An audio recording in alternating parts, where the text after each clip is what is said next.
You're listening to Karle and Kenner's Hitting the Bar. In the blue corner, we've got Mr. Karle supporting Tottenham.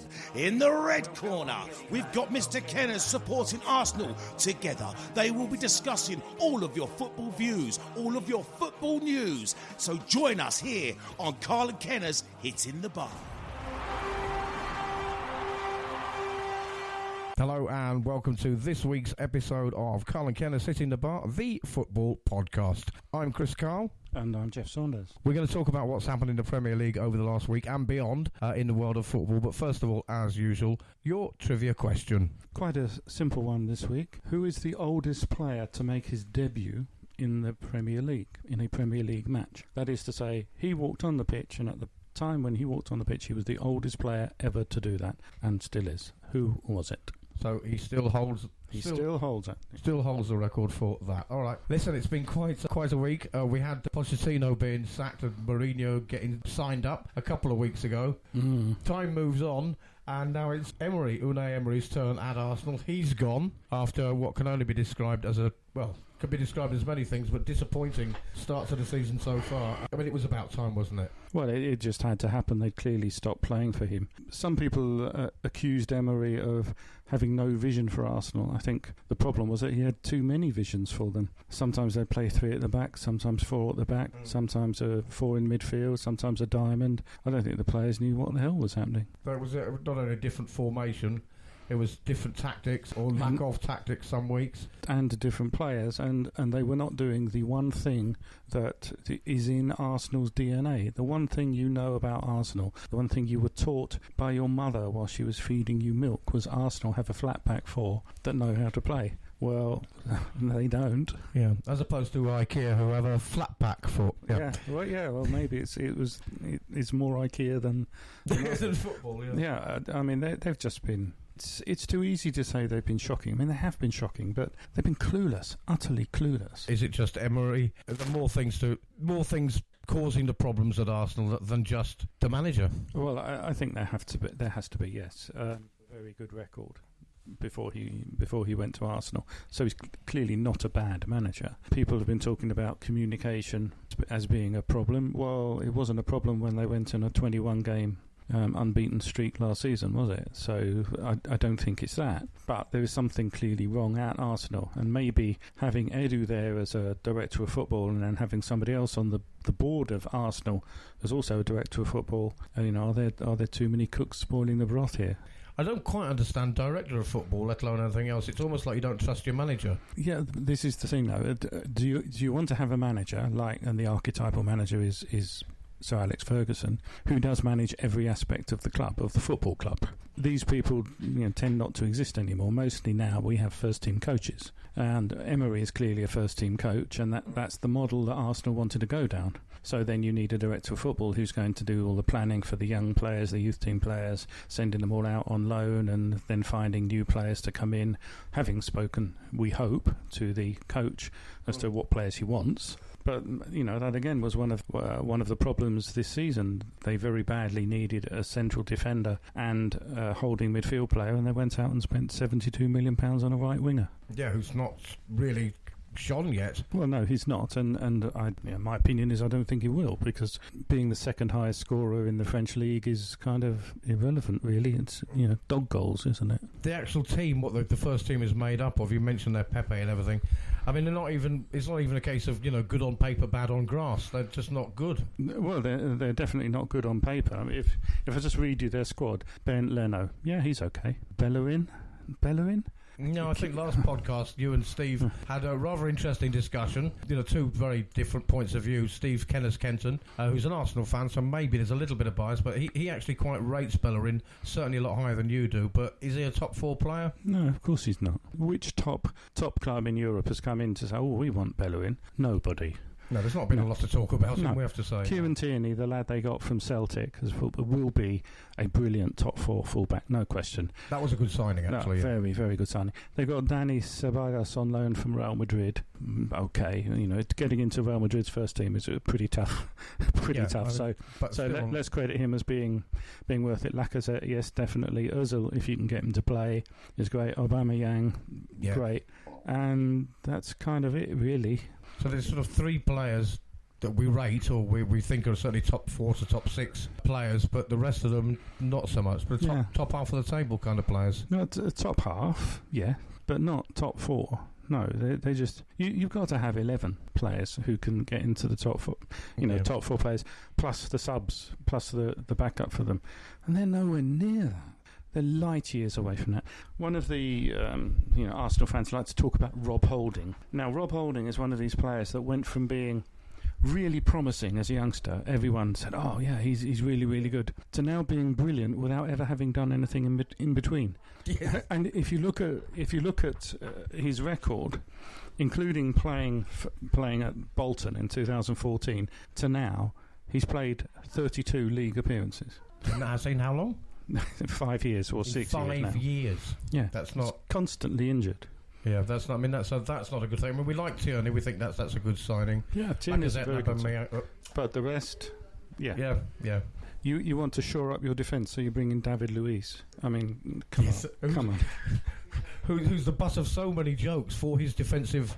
I'm going to say qualities for want of a better word, but lack of qualities. Well, exactly. Yeah. He's an accident or penalty waiting to happen. I mean, he's a very good player, but not in that position so far back, I don't think, because he just makes too many mistakes and gives away too many free kicks and penalties.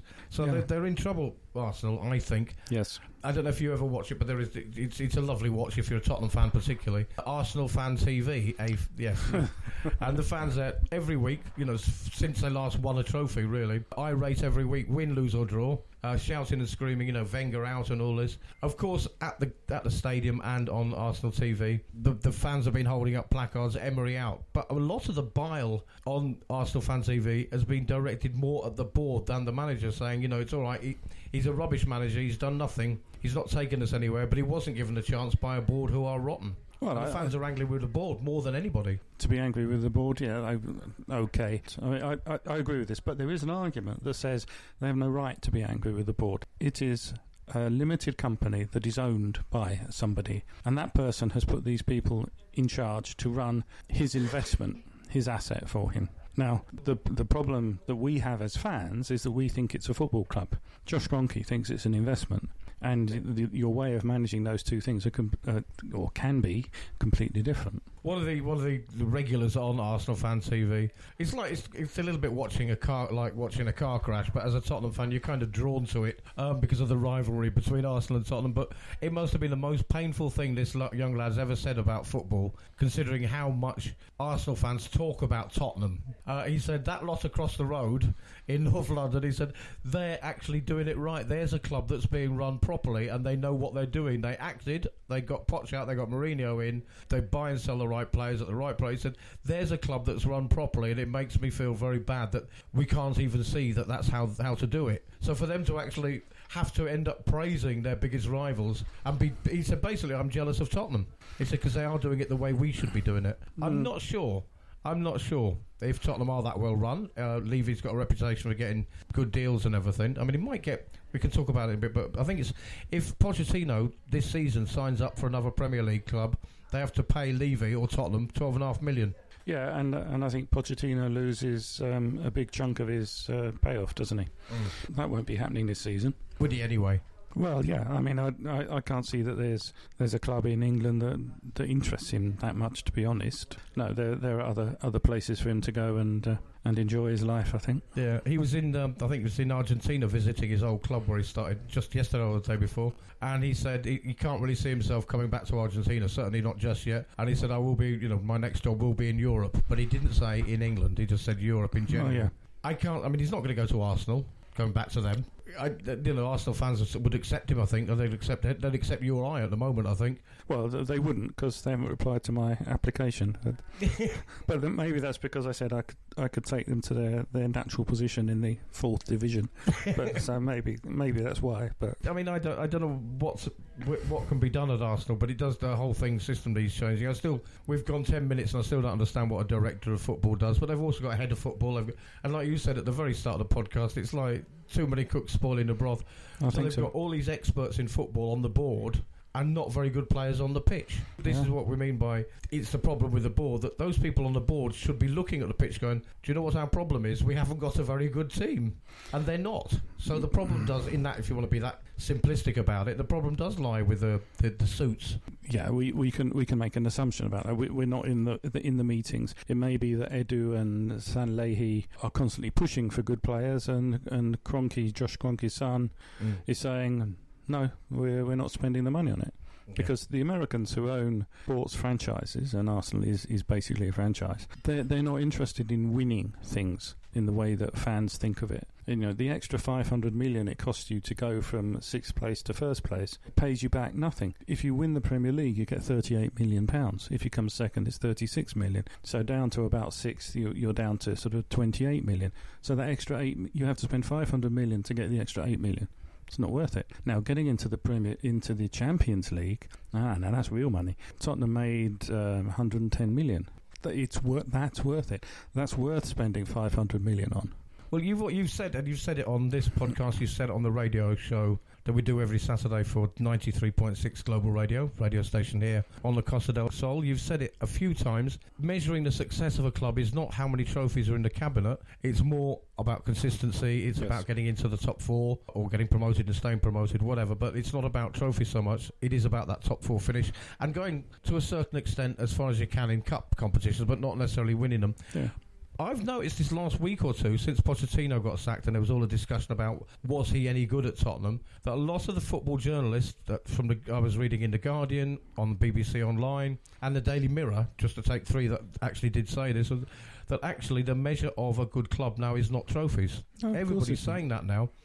So you started a bit of a trend there, but his 5.5 years have been measured as a success because of the turnaround he made in the team. He took Tottenham to be perennial Champions League team, and before that, Tottenham were a joke. I'm a West Ham fan in exactly the same way that West Ham are a joke. They'll have a good cup run, they'll win the cup occasionally, they'll do just enough to keep the supporters hopeful and happy, until the draw for the 4th round of the FA Cup, which you're not in, and then it starts to get all a bit. Yeah. I mean, I like the thing about keep the fans in just about hopeful. As a Tottenham fan, you're spot on with that. I mean, when was it, 2008, the last time we won anything? And you think, well, maybe this year. I mean, Liverpool fans are famous for saying this is our year, but actually they might be right finally. Well, they might actually be right this season, yeah. I mean, there are some eternal truths in football, aren't there? A centre-forward has got 500 good games in him. That's an eternal truth. As I was taught as a very, very small lad. You play the ball the way you're facing. That's another thing that footballers taught me when I was learning how to play football. And the third one, which may be the most important one, is it's the hope that kills you.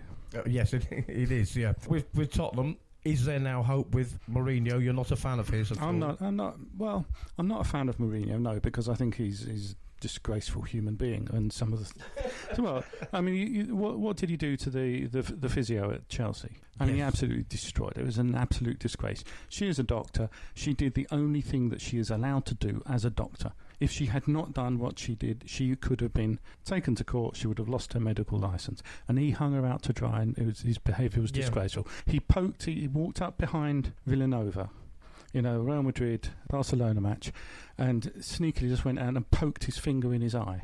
What did Villanova die of? Eye cancer. Really? That Mourinho is an absolute effing disgrace as a human being. Now, he's a very, very good coach. Right. I think the world has passed him by. He's out of date in what he's doing, but there's enough of what he does that's very, very good that he'll consolidate a top 4 finish for Tottenham. Yeah, so in the short term, I mean, so far it's working. We've won 3 games out of 3, 1 in the Champions League, coming from behind 2-0. But since he took over, we've leaked 2 goals in every single game. Thankfully, we've scored 3 or 4 in each game. But you can't continue like that.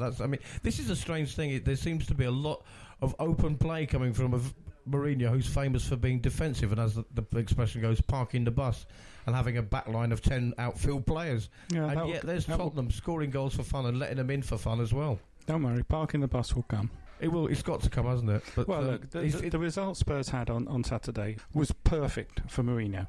He banked the 3 points. Great, thank you very much. Now he's got a lot to work on with the players over the week, defensively. That's fantastic for him. So there can be no argument from them. He can say, look, your last two games, you conceded 2 goals after going ahead. We've got to sort this out. And teams attack as a team and they defend together. Yeah. It starts with Harry Kane being the first person to try and block in the high press. Now, Mourinho doesn't like a high press. In fact, he doesn't like pressing at all, which is one of the reasons he's out of date. But you have to set your team up defensively in a different way. He likes to sit back and keep the game in front of him. Well, that's fine. But it requires a lot of work on the training field. And he's got the perfect excuse to do it now, so the players have got to buy into it. They have no choice. It's quite interesting what you said about the high press, which is now the new tiki-taka, the new way to play. What I've noticed in the last few games with last 3 since Mourinho took over is Dele Alli, first of all, started scoring for fun, enjoying his football, big smile on his face. He says nothing's changed, but it clearly has under Mourinho.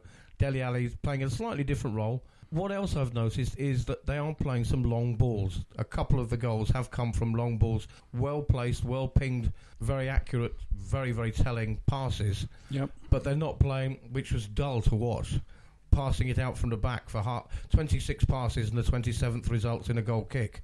Yeah, that's right. So there's a lot to be said for direct football, and there's nothing wrong with it. Sean Dyche said a few weeks ago that if you play long balls and you don't just play it slowly out from the back, it's not called hoofing it up if it's an accurate pass that leads to a goal. It's still a goal. Exactly. And that is one of the ways to counteract a high press, is to go over the top of it. But it has to be an accurate pass. Your player has to receive it, and your midfielders and fullbacks then have to push on. And that's perfectly acceptable, and that's... Sean Dyche is a good example. It's worked very well for him. He's not a long ball merchant in the way we used to think of as Wimbledon, for example. Yeah, this whole thing of always a long ball and all. It's not if it's well placed. If it's a pass, that's fine. This is what Rooney was good at, wasn't it? Picking out the man way ahead of him. And Tottenham has started to do that, and I rather like it because it leads to goals. It also means that if you do lose the ball, you're not all up that end of the pitch either. So if they come at you, you're still in position. Well, yeah. So Mourinho, so far so good, but lots of 6 goals out of 3 games leaked. We were 3-0 up against Bournemouth, and 3-2 it finished. Could have been 3-3. Yeah. So if you're 3-0 up, I want him to park the bus at that point, actually. And they were still going for a 4th, and they did let 2 in. And it was only Bournemouth, who were a decent side, but they're not Manchester City or Liverpool. Yeah, they're a good side. They're very well coached, but they don't have the quality of players that the top 4 sides have, no. But it is a worry that defence... It does look like it's going to concede goals, but that's the thing that Mourinho is brilliant at, so he'll sort that out, no question. But we'll have a look at who Tottenham are playing this weekend when we come towards the end of the show and have a look at the upcoming games. But you mentioned Bournemouth there. We're going to have to go back to Arsenal because Arsenal and Watford both sacked their managers since our last podcast. Eddie Howe at Bournemouth is one of the people being touted for Arsenal. Is he an Arsenal fit? Well, traditionally you'd have to say that Eddie Howe was a perfect Tottenham manager, actually. Yes. Arsenal could do much, much worse than go for him. I mean, we've said on this show before, haven't we? Allegri. Steve Kenton, who's an Arsenal fan, would be happy with Allegri. Of course he would. A lot happier than he was with... I don't think he was ever convinced with Emery. I don't think Emery was that convinced with Emery at Arsenal, to be honest. You do get that impression, don't you? Don't think he was happy there from the start. No. I don't think he was out of his... I mean, he came from PSG, so big team in a little league. In a very small pond, But I just think... I'm not saying he was out of his depth, but he looked out of place from the very start. I don't think he was happy... It was like, when you transfer to a new school and it turns out that it's not a great school and, they're all bullies or so, and you just think, why did I do this? Yeah. He had that look, didn't he? He did, but maybe that's because the process that Arsenal went through had highlighted 2 or 3 candidates as their shortlist for the board to decide on, and none of those was Emery. Emery was a last-minute lob-in by some agents. So, have you considered him, sort of thing, and look at the 3 Euro vases in a row and winning the league in France with PSG. Well, who wouldn't, frankly? So he came in from sort of stage left, if you like, and everyone went, who? And you can't help thinking that maybe he thought that as well. But why am I suddenly... it wasn't something he set out to get, which Arteta did. And Arteta was the odds-on favourite. After all the meetings he'd had, he was absolutely convinced, and his advisors absolutely convinced they were going to offer him the job. And then suddenly it was Emery, and everyone went, what? Well, you said from stage left, very left field, yeah. So probably Emery thought, wait, what are you calling me for? Yeah. I don't want this. He looked surprised all the way through it, or concerned. Well, yeah, he did, yeah. So who do they get now? Well, who do they get now? We've got Eddie Howe, as we said. Yeah. Probably would. I don't know if he'd leave Bournemouth. On the last podcast, I said, he's in a good position there, and you said yes, but he's got ambition. So why wouldn't he take a big? And it is a big job. Arsenal are not the biggest team in North London, but they are a big team. I think they're the biggest team in Islington.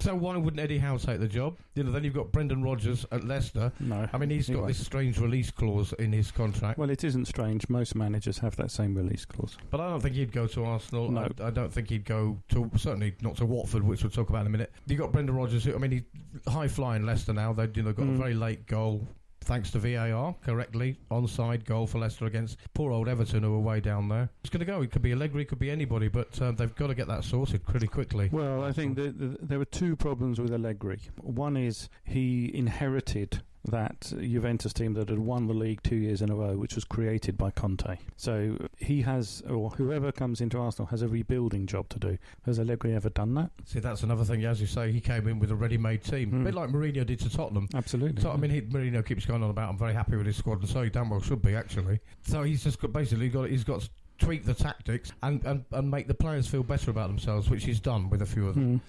Allegri would have to go in there and get rid of a load and bring a load in. Arsenal are very tight with money, so he'd have a tough job, I think, rebuilding. It's going to be a tough job, yes, and he has no history of doing that I know of. The second thing is he very, very badly wants the Manchester United job. His advisors, shall we call them that, have been busy briefing all the newspapers to that effect. Whoever gets the Arsenal job is going to have to be prepared to... They might as well get one of those presenters in from one of those total makeover shows where they knock a house down and rebuild it, because that's what they're going to have to do. It's going to be somebody who's used to doing that. Well, you cannot hope to be a European, at the European top table where you only have 5 genuine European quality players. It's just not enough. You need far more than that. It's a big rebuilding job to do. I would question, I think Arteta might well get offered it, but can he do it? Has he got that experience? Well, he's assistant coach at Manchester City, so he's certainly got experience in the top 4, and he's watching Guardiola and everything and learning from him, but it's still a big step up for me. I think it's a huge step up, yes. If I was an Arsenal fan, I'd be worried about that. If I was a Spurs fan, I'd be very happy. You look at Solskjaer and Manchester United, too big for me. Still too big a step, too early. Too big, yeah. Lampard at Chelsea, reasonable. I mean, they're in the top 4, but still losing at home to your team, West Ham, who were shocking this season. And they lost to West Ham. First time in 17 years you've beaten West Ham have beaten Chelsea at West Ham. Lovely little story. Alvin Martin's son, the goalkeeper. It was great, wasn't it? Kept a clean sheet. First time this season they've kept a clean sheet, I think. Well, actually, there was a soft cross which came in nowhere near any Chelsea player, and Martin caught it and got standing ovation from the West Ham fans because, of course, Roberto would have parried it into the path of a Chelsea player, and we'd have been a goal down. Yes, it was quite this ironic cheer that went up. The goalkeeper actually caught a ball. Yeah. And it was all. I mean, it was. I kind of like that sort of thing. There was very emotional scenes at the end of the game. Yeah. You've beaten Chelsea for the first time in 17 years. This 34-year-old goalkeeper, bit of a journeyman footballer signed from, was it Millwall? Millwall, yeah. His father, of course, Alvin Martin, West Ham legend. Yeah. And the kid, well, he's not a kid, the fella was in tears at the end of the match because they'd kept a clean sheet. Yeah. And he'd finally got a game. He'd finally got a game and kept their first clean sheet. So it was all a big day for West Ham. But Chelsea, with Lampard and Solskjaer at Man United, and Arteta at Arsenal, I think it's too early for him as well. The thing in Lampard's favour is he did have that season at Derby and did produce and showed that he has a lot of promise, and so far he's done very well. So you just have to say, okay, park that as an argument. They're in the top 4, where most journalists thought they would not get this season. We spoke about that at the beginning of the season, that, is he going to be out of his depth, and, he's got no transfer window to look forward to. He'll have to play young players. And actually, what most people forgot, which we pointed out, or you pointed out, was that it's pretty much the same team that finished third last season. Why wouldn't they be in the top 4 unless he does something really stupid, which he clearly hasn't? And he hasn't, no. And he's a very sensible man, is Frank Lampard. Well, he showed at Derby, and he showed this season that he learns very quickly. I mean, will Arteta, that's the thing. Well, yeah, and will he have the personality to win over a dressing room, to get a dressing room to play for him? Yeah, I mean, it's clearly a dressing room divided amongst themselves, let alone with the manager. Clearly, yeah. Yeah. There's this little German cabal and this little French cabal, and they don't get on. So it's probably no surprise that they're not very good on the pitch. Well, yeah, they're not talking to each other off the pitch. They're not going to be passing to each other on it. I mean, the thing with Lampard inherited a top 4 team. He inherited a top 4 team. Yes. Arteta would be inheriting a team in free fall. Whoever takes that job, they'll do very well to get them to 6th this season. So Europa League again next season. Well, Arsenal, I think they'll be lucky. They'll be lucky too.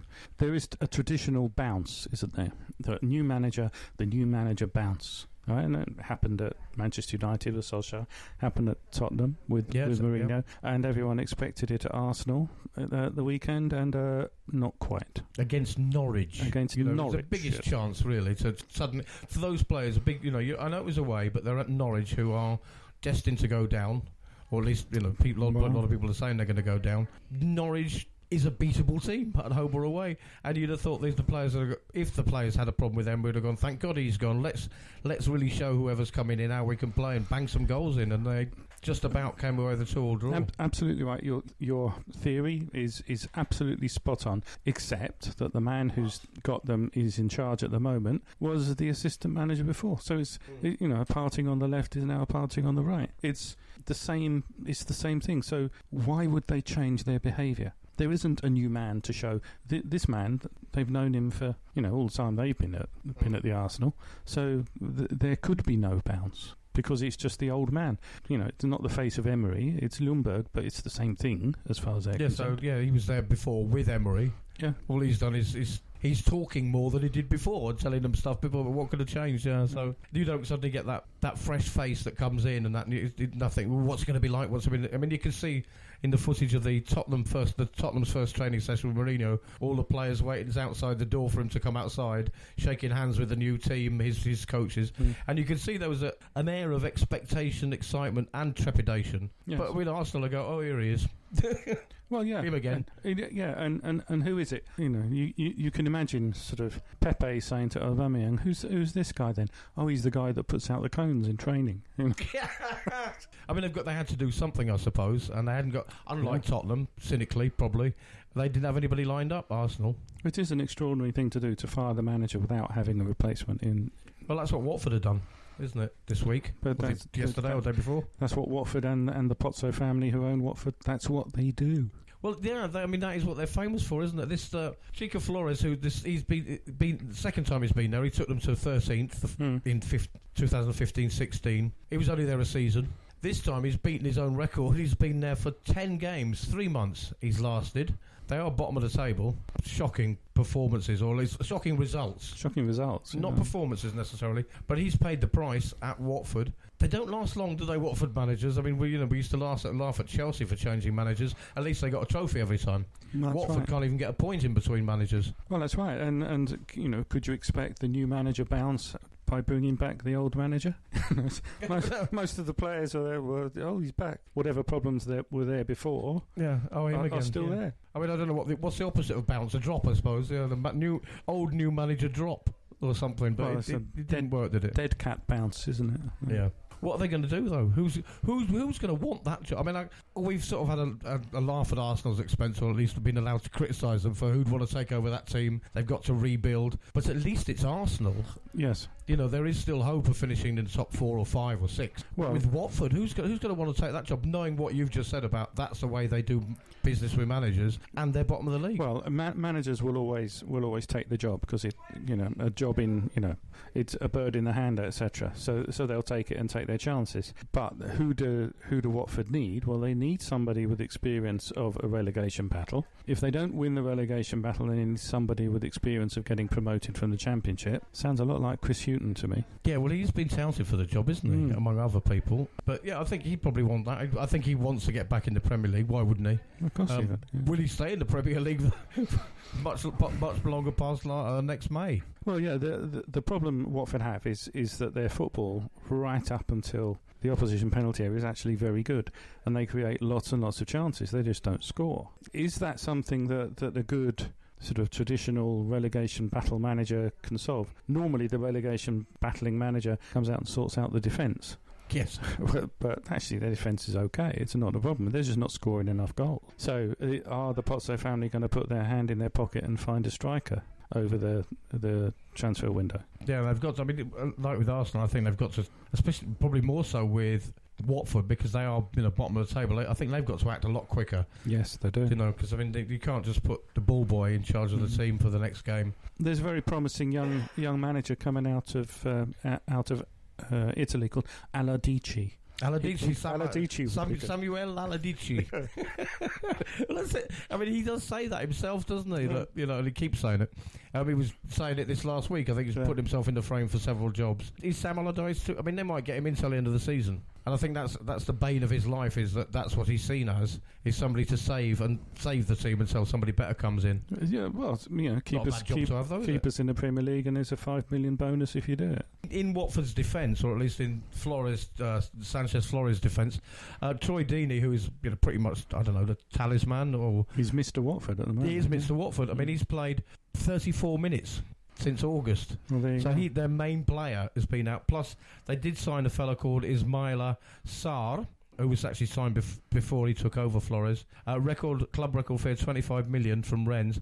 He scored against Southampton at the weekend in what was the manager's last game. That's his first goal all season, so not a great signing either. So they've had a couple of problems there with people who can score goals. And one is out and one can't do it. And 25 goals in the French league is worth what? How many goals in real life? 7.5. Yeah, it's that was never ever going to be the answer, was it? You're dreaming if you think you can pick up a striker out of the French league and he'll be a 20-25 goal a season for striker. 25 million. I mean, that says it all, doesn't it? No, the going rate for a striker that will score you 20 goals in the Premier League is 40 million. If you only paid 25, well, you're going to get £25 million worth of striker. Worth of goals, yeah. There is one other thing about Troy Deeney, that he's not a prolific goal scorer. He scores enough as a striker, but he scares the hell out of defenders. He's your typical big centre-forward who comes on the pitch and he looks at the centre-backs and says, right, you're mine. And he goes, bangs into them, knocks them over, gives them a kick. They know they're in a game. He's definitely got that look, yeah. And the two central defenders spend their whole match watching him, which gives space to other people. He's a great centre-forward, just because of that. He's a motivator as well, isn't he? Absolutely, your sort of captain material guy. By the way, just to go back, just one little stat. Under Emery, Arsenal had 9 captains. 9. So that kind of, gives you the reason for the disarray. One of the reasons. But Troy Deeney, he's the glue that holds Watford together, because he's one of those, come on lads, you can do it. We're 4-0 down. There's 3 minutes to go. We can still win this. He's one of those, isn't he? He is one of those, but he also does it by example. He'll go out and get that goal. He'll do the thing that will turn the match around. That's the sort of player you want. And not having him, or only having him for 34 minutes, it says a lot about why at Watford are where they are. We're recording this midweek. Tuesday it is today. A lot of games coming up this week as well as at the weekend. But as we're recording this, who knows? Silva could have been sacked by Everton by now. It could have been that VAR decision in favour of Leicester. It does seem to be silly sacking season, doesn't it? Well, I mean, in Silva's case, I'm surprised he's still there, because he came along. He's always worked along with an assistant, and it turns out that the assistant who was the brains of the of the duo, because he left in the summer and went to Portugal, took over a Portuguese Premier League team that have a ground with a 5,000 capacity, and he took them to the top of the Portuguese Premier League. If you're an Everton director, we got the wrong person left. That's the guy we need. So maybe go and get him back. We don't know who's been sacked by the time this gets edited and broadcast, but there does seem to be a lot of top flight managers are going to have a lot more time at Christmas with the family than they imagined a couple of weeks ago. Well, I certainly hope Pellegrini is one of those. Yeah. Yes. So before we move on to next week's games, Pellegrini at West Ham did that one goal and that clean sheet and that historic almost victory against third place Chelsea or fourth place Chelsea. Did that save his job for another couple of weeks? It looks as if it has, but he could have been fired while we're recording this, which I think is a shame. For the purposes of the whole season, it might have been better if we'd lost and they'd fired him, to be honest. He's turned a bunch of really great players into nothing. So he's sucked the talent out of them, basically. He has. Somehow. I mean, I have this theory about left backs. You watch a left back and how they receive the ball. If they're receiving the ball closed in, so turned in towards the pitch, it's impossible for them to make a forward pass. Now, and you watch fullbacks who have no confidence. That's how they receive the ball, and it's the same with a left winger. If you play with somebody wide left, and Anderson last season and the season before, he was receiving the ball with an open body, so he had the whole pitch he could play into. Now he's receiving the ball facing inwards, so it's not possible for him to do anything in attacking. Right, yeah. So the right back who's up against him is thinking, "Great, I'm having a good day today." No. He's going nowhere. And Anderson is a player every top side in Europe wanted to buy last season. And now he's a different player. And now he's a different player. He's just like almost a waste of space. Well, we shall see. As we said, we don't know by the time this podcast is out. Pellegrini, Silva, and another could have gone. It does seem to be that time of year. But of course, there are a lot of teams that are doing a lot worse than they thought they would.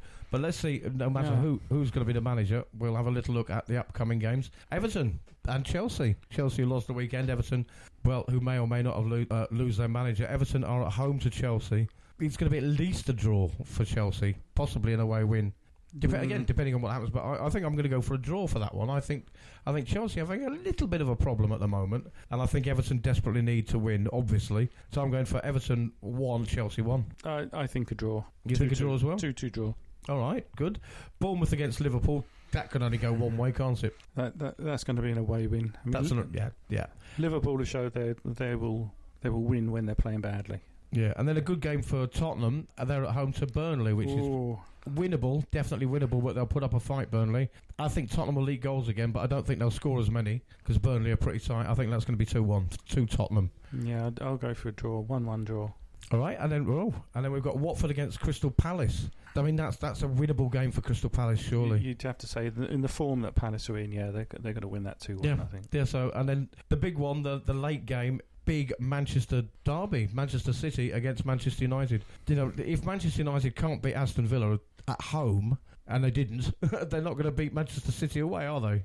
Well, you look at Manchester United's last couple of games, and they've been comprehensively outplayed by both teams. Yes. Astana, Manchester United got to hope they don't ever get to play, Rostov Tractor Factory under 11s because they gave them a hiding, wouldn't they? United, not so much. Yeah. Manchester City, there's got to be some bounce back, hasn't there? So I think Manchester City will win.